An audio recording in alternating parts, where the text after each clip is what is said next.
अध्याय 2 आरव की शक्ति का विस्फोट। स्वराज अकेडमी में हाहाकार मचा हुआ था। मैजिकल बीस्ट की सेना ने अकादमी पर हमला कर दिया था और चारों ओर भगदड़ मची हुई थी। छात्र और शिक्षक सब इधर उधर भाग रहे थे, अपनी जान बचाने की कोशिश में। कक्षाओं के दरवाजे धड़ाधड़ बंद किए जा रहे थे और कुछ तो हड़बड़ी में टूट भी गए थे। आसमान में काले बादल उमड़ रहे थे, बिजली की गड़गड़ाहट से पूरा वातावरण कांप रहा था। ऐसा लग रहा था जैसे कुदरत भी इस भयावह हमले का हिस्सा बन चुकी है। लेकिन इस पूरे हंगामे के बीच एक कोने में खड़ा आरव इस अराजकता से बेखबर था। आरव की आंखें बंद थीं, लेकिन उसके भीतर एक गहरी शक्ति जाग रही थी। वो शक्ति, जिसे वो अब तक महसूस नहीं कर पाया था, अब उभर रही थी, जैसे किसी ज्वालामुखी के फटने से पहले का सन्नाटा। उसके मन में अपनी माँ के शब्द गूंजने लगे, आरव, तुम्हारे अंदर कुछ खास है। एक दिन ये दुनिया तुम्हारी ताकत को देखेगी और दंग रह जाएगी। ये शब्द आरव के अंदर आग की तरह फैल गए। उसकी सांसें तेज हो गईं और उसके पूरे शरीर में एक अजीब सी ऊर्जा दौड़ने लगी। उसकी मुट्ठियां कस गईं और उसने ठान लिया कि आज कुछ बड़ा करने का वक्त आ गया है। तभी आसमान में बिजली की एक तेज चमक उठी और आरव की आंखें नीली रोशनी से चमक उठीं। उसके चारों ओर नीली ऊर्जा की लहरें उठने लगीं और अकादमी का हर कोना उस रोशनी से जगमगा उठा। हर कोई स्तब्ध था। यह आरव कौन था? क्या ये वही लड़का था जिसे सबने कमजोर समझा था? अकादमी के हेडमास्टर प्रद्युम्न, जो मैजिकल बीस्ट को रोकने में जुटे थे, उन्होंने जब आरव की ओर देखा तो उनके चेहरे पर अविश्वास और आश्चर्य के भाव थे। उन्होंने अपनी आंखों पर यकीन नहीं किया और कुछ पल के लिए उनकी सारी शक्ति आरव के इस रूप को देखकर थम सी गई। आरव के सामने अब एक विशालकाय अजगर जैसी मैजिकल बीस्ट थी, जिसकी दहाड़ से पूरी अकादमी कांप रही थी। उसकी आंखें जलती हुई अंगारों की तरह चमक रही थीं और उसके विशाल पंखों की छाया पूरे मैदान में फैल गई थी। उसकी सांसें आग उगल रही थीं और उसके हर कदम से जमीन फटने को तैयार थी।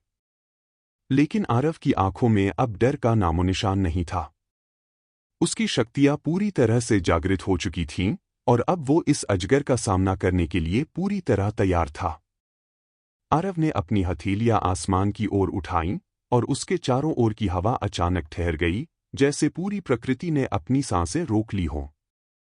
उसकी उंगलियों से नीली ऊर्जा के गोले उभरने लगे और उन गोलों के चारों ओर बिजली की लपटें नाचने लगीं। हर गोला ऐसा लग रहा था जैसे उसमें किसी प्राचीन शक्ति का सार समाहित हो, मानो ये गोले किसी अनदेखी दिव्यता से भरे हों। अचानक आरव ने एक जोरदार गर्जना के साथ उन गोलों को अजगर की ओर फेंक दिया।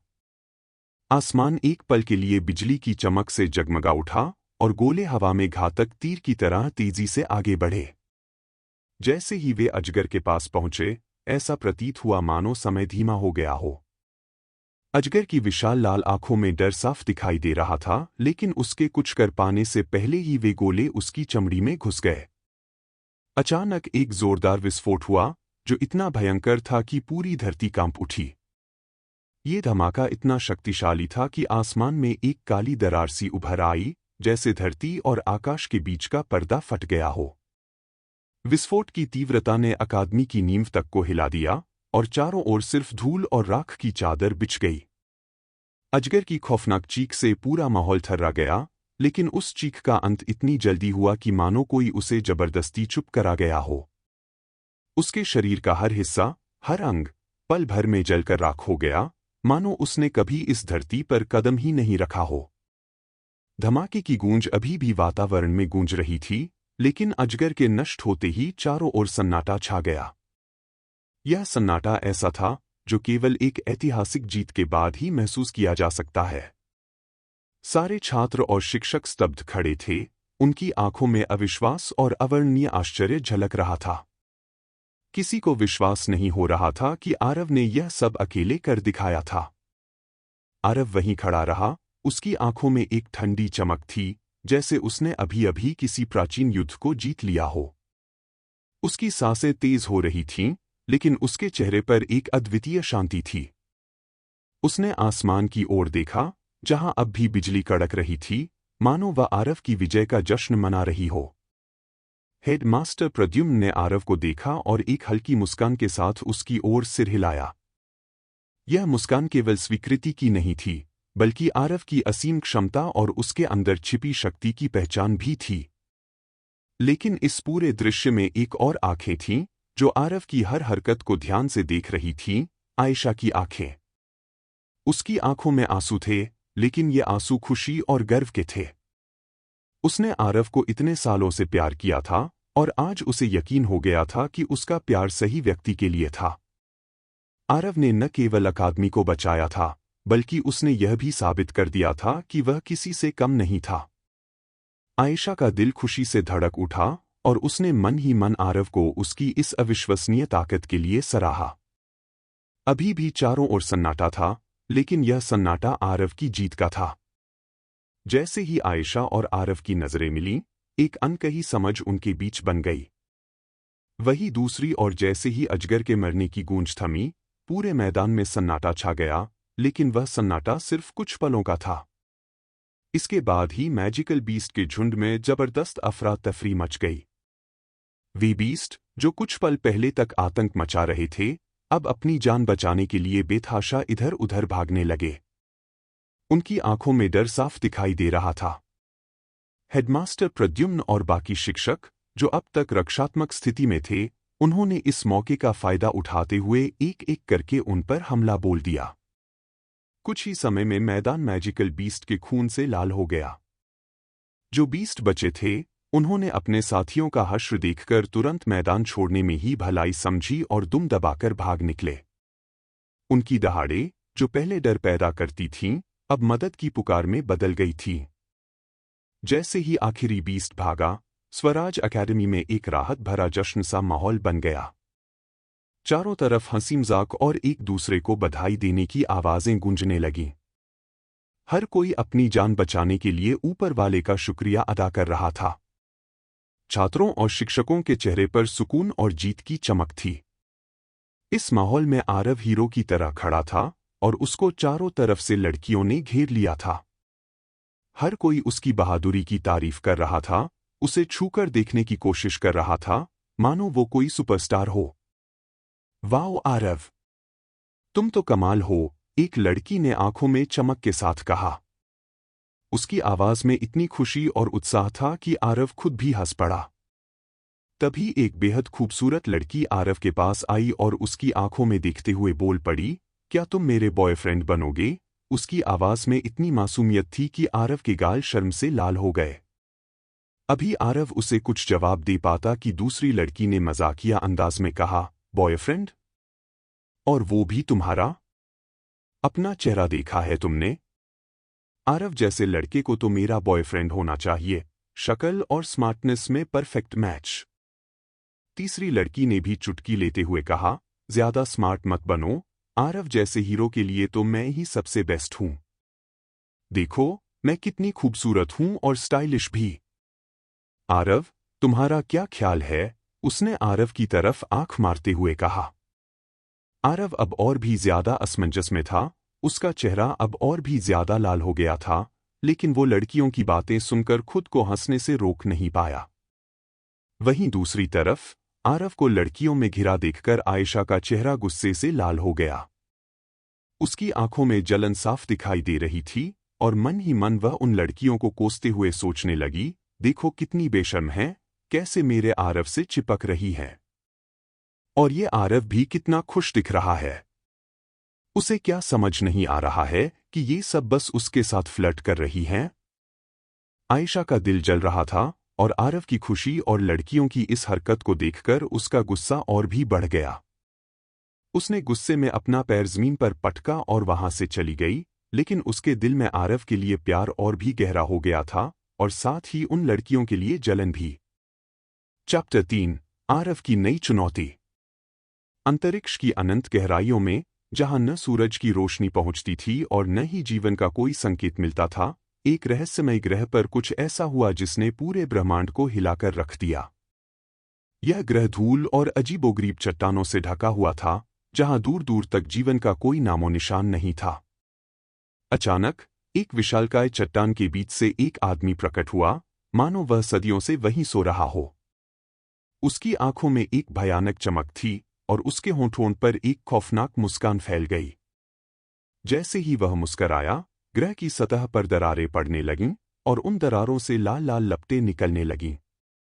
उसकी हंसी इतनी शक्तिशाली थी कि उससे ग्रह की चट्टानें बिखरने लगीं। अचानक एक विशाल विस्फोट हुआ, जिसने ग्रह के आधे हिस्से को नष्ट कर दिया और उसकी जगह केवल धुएं और राख के बादल बचे रह गए। उसी समय स्वराज अकेडमी में एक अजीब सी शांति छाई हुई थी।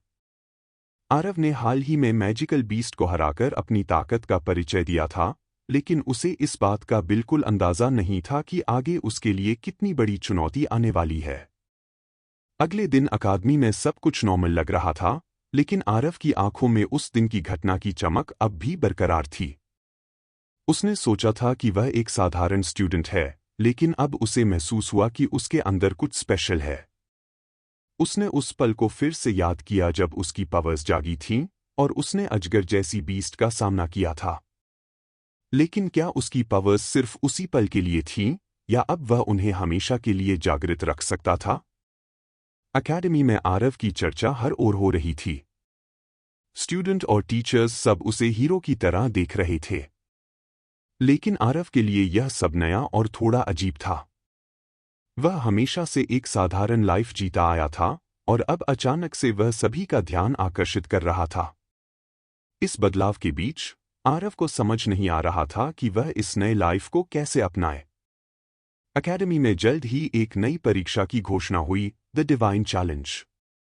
यह एक ऐसी कंपटीशन थी जिसमें केवल वही स्टूडेंट्स भाग ले सकते थे जिनके अंदर दिव्य शक्तियां जागृत हो चुकी थी। इस बार की परीक्षा एक प्राचीन रहस्य को उजागर करने के लिए बनाई गई थी, जो सदियों से छिपा हुआ था। आरव ने इस परीक्षा में भाग लेने का निर्णय किया। उसे पता था कि यह उसकी पावर्स का असली टेस्ट होगा। लेकिन उसके मन में एक और चिंता थी, वो लड़कियां जो उससे लगातार फ्लर्ट कर रही थीं। उन्हें इस परीक्षा से दूर रखना भी उसके लिए एक बड़ी चुनौती थी।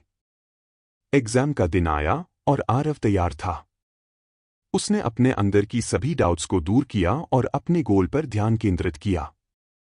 थोड़ी ही देर में वो अकेडमी के मैदान में पहुंच गया जहां सभी स्टूडेंट्स और टीचर्स इकट्ठा थे। हेडमास्टर प्रद्युम्न ने सभी पार्टिसिपेंट्स को शुभकामनाएं दी और जोरदार आवाज में कहा, आज का दिन तुम्हारी ताकत और समझदारी का परीक्षण करने का है। केवल वही विजयी होगा जो दोनों में महारत हासिल करेगा। जैसे ही परीक्षा की शुरुआत हुई, आरव को एक बड़े और घने जंगल के भीतर घुसने का निर्देश मिला। इस जंगल के अंदर अदृश्य जाल और खतरनाक बीस्ट छिपे थे, जो उनके हर कदम पर मौत की तरह मंडरा रहे थे। जैसे ही आरव ने उस जंगल में प्रवेश किया, उसने महसूस किया कि यह कोई साधारण जंगल नहीं था। हर पेड़, हर पत्ता, हर आवाज उसके खिलाफ थी। हवा में एक अजीब सी ठंडक थी, जो उसकी हड्डियों तक को कंपा रही थी। जंगल के अंदर जाते ही आरव का सामना हुआ एक विशालकाय एक आंख वाले भेड़िए से, जिसकी आंखें आग की तरह जल रही थीं। भेड़िए ने बिना किसी देरी के आरव पर हमला किया, लेकिन आरव अब कोई साधारण लड़का नहीं था। उसने अपने हाथों से एक ऊर्जा का गोला बनाया और उसे भेड़िए की ओर फेंक दिया। एक तेज धमाके के साथ भेड़िया धूल में बदल गया। इससे पहले कि आरव कुछ समझ पाता, एक करिश्माई चूहा उसकी ओर दौड़ा, जो जादू के बल से अदृश्य हो सकता था। आरव ने अपनी आंखें बंद कीं और अपनी पावर्स से उस चूहे की ऊर्जा का पता लगाया। जैसे ही चूहा उस पर हमला करने आया, आरव ने उसे हवा में ही रोक लिया और अपनी शक्ति से उसे भी धूल में मिला दिया। कुछ दूर चलने के बाद आरव को अपने सामने एक बेहद गहरी खाई दिखाई दी, जिसका कोई अंत नजर नहीं आ रहा था, मानो वह अनंत हो। खाई के उस पार एक विशाल चमकता हुआ दरवाजा था, जो अकादमी के दरवाजे से भी बड़ा और भव्य था। दरवाजे के दोनों ओर दो विशालकाय नाग बैठे थे, जिनकी आंखें लाल रंग की थीं और उनकी त्वचा से चमकती हुई शल्कें निकल रही थीं। वे दरवाजे की रक्षा कर रहे थे, और उनकी मौजूदगी ने उस दरवाजे को और भी डरावना बना दिया था। आरव ने गहरी सांस ली और अपने अंदर की ताकत को इकट्ठा किया। उसने अपनी आंखें बंद कीं और अपनी पावर्स का आह्वान किया।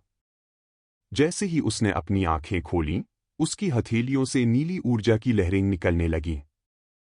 उसने उन लहरों को अपने पैरों के नीचे बिछाया और हवा में उछलते हुए खाई के पार जाने की कोशिश की। लेकिन जैसे ही वह दरवाजे के पास पहुंचा, नागों ने उसे रोकने के लिए अपनी फुंफकार से बिजली जैसी लपटें फेंकीं। आरव ने अपने हाथों से एक ढाल बनाई और उन लपटों को रोका। नागों की आंखों में क्रोध भड़क उठा और वे आरव पर झपट पड़े। आरव ने अपनी शक्तियों को और बढ़ाया और अपनी नीली ऊर्जा से एक बड़ी तलवार बनाई। उसने तलवार से नागों पर वार किया, लेकिन वे बहुत तेज थे। उन्होंने आरव को चारों ओर से घेर लिया और उसे फंसाने की कोशिश की। आरव ने अपनी तलवार से चारों ओर एक घेरा बनाया और अपने आप को बचाने की कोशिश की। यह लड़ाई इतनी आसान नहीं थी जितनी आरव ने सोची थी। नाग लगातार आरव पर हमला कर रहे थे और उसकी ताकत धीरे धीरे कम होती जा रही थी। उसने महसूस किया कि यह लड़ाई केवल ताकत की नहीं थी, बल्कि समझदारी और रणनीति की भी थी। उसने अपनी तलवार को नीचे किया और अपनी आंखें बंद की। उसने अपने अंदर की शांति को महसूस किया और अपनी पावर्स को नियंत्रित किया। अभी आरव अपनी शक्तियों को नियंत्रित कर ही रहा था कि अकादमी के कुछ और छात्र वहां पहुंचने लगे। सबसे आगे आयशा थी, वही आयशा जो आरव को दिल की गहराइयों से चाहती थी। जैसे ही उसकी नज़र आरव पर पड़ी, उसका दिल एक पल के लिए ठहर गया। उसकी धड़कनें इतनी तेज हो गईं कि उसे महसूस हुआ जैसे वक्त थम गया हो। वो बस आरव को निहारती रह गई, मानो आरव कोई चुंबक हो जो उसकी हर भावना को अपनी ओर खींच रहा हो। लेकिन तभी उसकी नज़र उन दो नागों पर पड़ी जो आरव पर लगातार हावी होते जा रहे थे। आरव की इस हालत ने उसके भीतर छुपी योद्धा को जगा दिया। नॉट ऑन माई वॉच, उसने खुद से कहा और बिना एक पल की देरी किए अपनी शक्तियों को जागृत किया। आग की लपटें उसकी उंगलियों से फूट पड़ी और वो आरव की सुरक्षा के लिए नागों की ओर बढ़ चली। स्वराज अकादमी की सबसे खूबसूरत और सबसे काबिल योद्धा आयशा ने अपनी वज्रा रैंक के 8वें सितारे की शक्ति को अनलॉक किया। उसकी आंखों में लड़ाई की चमक और दिल में आरव को बचाने की प्रबल इच्छा थी। उसने अपने हाथों से एक भयंकर आग का बवंडर बनाया और बिना एक पल गवाए उसे नागों की ओर फेंक दिया। आयशा के हाथों से निकली आग की लपटें इतनी तीव्र और शक्तिशाली थीं कि उन दोनों नागों को अपने भीतर समेटते हुए चारों ओर एक बवंडर की तरह घूमने लगीं। फील द हीट, उसने तीखी आवाज में कहा, मानो यह उसकी चुनौती हो। आग की तपिश इतनी भयंकर थी कि आसपास की जमीन भी तपने लगी और हवा में घुलते धुएं के बीच नागों की दहाड़े गूंज उठीं। आरव, जो अब तक नागों से जूझ रहा था, कुछ पल के लिए ठिठक गया। उसने आयशा की ओर देखा, उसकी आंखों में गर्व और अचरज साफ झलक रहा था। शी इज अनस्टॉपेबल, उसने मन ही मन सोचा। आयशा का यह रूप उसने पहले कभी नहीं देखा था। आयशा, आरव ने धीरे से कहा, जैसे उसकी शक्ति और साहस ने उसे भी पूरी तरह से मोहित कर लिया हो। लेकिन आयशा की नज़र नागों पर टिकी रही। आग का बवंडर उन नागों को जलाकर खाक कर रहा था। नाग तड़पते हुए अपनी आखिरी सांसें ले रहे थे और एक भयानक चीख के साथ वो वहीं ढेर हो गए। आयशा की शक्ति ने उन दोनों को खत्म कर दिया था। आसमान में आग की लपटें धीरे धीरे शांत हो गईं।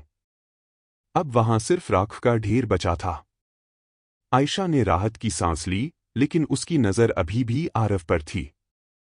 उसकी आंखों में एक गहरी चाहत और संतुष्टि थी। I did it for him, उसने खुद से सोचा। जैसे ही वो दोनों नाग आयशा के भयंकर वार से ढेर हुए, चारों तरफ एक गहरी खामोशी छा गई।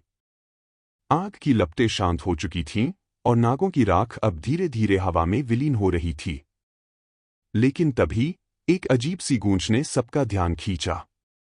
अचानक जमीन जोर से हिलने लगी, मानो धरती के भीतर कोई प्रचंड शक्ति जागृत हो गई हो। आरव, आयशा, ज़ारा और बाकी सभी छात्र चौकन्ने होकर इधर-उधर देखने लगे। धरती के कंपन से आसपास की चट्टानें दरकने लगीं और हवा में एक अजीब सी घबराहट फैल गई। किसी को समझ नहीं आ रहा था कि आखिर ये हो क्या रहा है। अचानक उनके सामने खड़ा विशालकाय दरवाजा, जो अब तक एक रहस्य बना हुआ था, भयानक गर्जना के साथ खुलने लगा। दरवाजे के दोनों पल्ले भारी आवाज करते हुए धीरे धीरे अलग हो रहे थे। इट्स ओपनिंग, आरव ने आश्चर्यचकित होकर कहा। उसकी आवाज में हल्की हैरानी और उत्साह का मिश्रण था। दरवाजे के खुलते ही एक तेज हवा का झोंका बाहर निकला, मानो सदियों से अंदर कैद हवा अब आजाद हो रही हो।